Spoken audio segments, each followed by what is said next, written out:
L'Église catholique fait mémoire de saint Anselme. Anselme est un géant de la spiritualité et un saint d'Europe.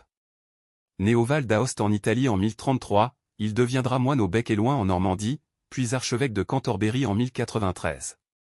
Le nom d'Anselme évoque toujours une figure très attachante par sa cordialité et son hospitalité de l'esprit. En même temps, c'est un évêque intrépide.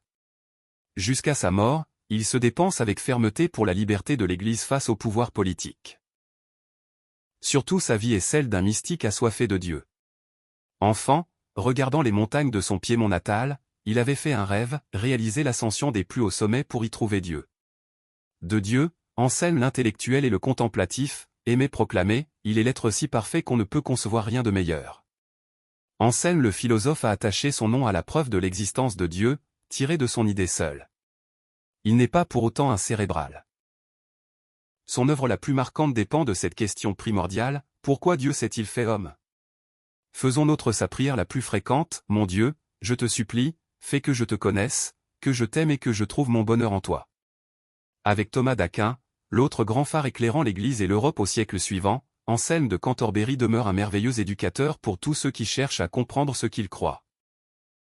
Depuis le témoignage de saint Anselme l'Européen, l'illustre abbaye du Bec-et-Loing en Normandie n'a pas cessé d'être un carrefour pour l'œcuménisme entre les confessions chrétiennes et pour l'entente cordiale entre la France et l'Angleterre.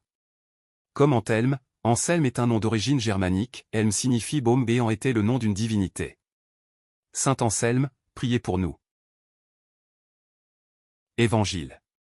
Ce n'est pas Moïse, c'est mon Père qui vous donne le vrai pain venu du ciel. Alléluia. Alléluia. Moi, je suis le pain de la vie, dit le Seigneur. Celui qui vient à moi n'aura jamais faim. Alléluia. Évangile de Jésus-Christ selon saint Jean. En ce temps-là, la foule dit à Jésus: quel signe vas-tu accomplir? Pour que nous puissions le voir, et te croire? Quelle œuvre vas-tu faire? Au désert, nos pères ont mangé la manne. Comme dit l'Écriture. Il leur a donné à manger le pain venu du ciel. Jésus leur répondit: Amen, Amen, je vous le dis. Ce n'est pas Moïse. Qui vous a donné le pain venu du ciel? C'est mon Père. Qui vous donne le vrai pain venu du ciel? Car le pain de Dieu, c'est celui qui descend du ciel et qui donne la vie au monde. Ils lui dirent alors: Seigneur, donne-nous toujours de ce pain-là. Jésus leur répondit: Moi, je suis le pain de la vie. Celui qui vient à moi n'aura jamais faim. Celui qui croit en moi n'aura jamais soif. Acclamons la parole de Dieu. Louange à toi Seigneur Jésus.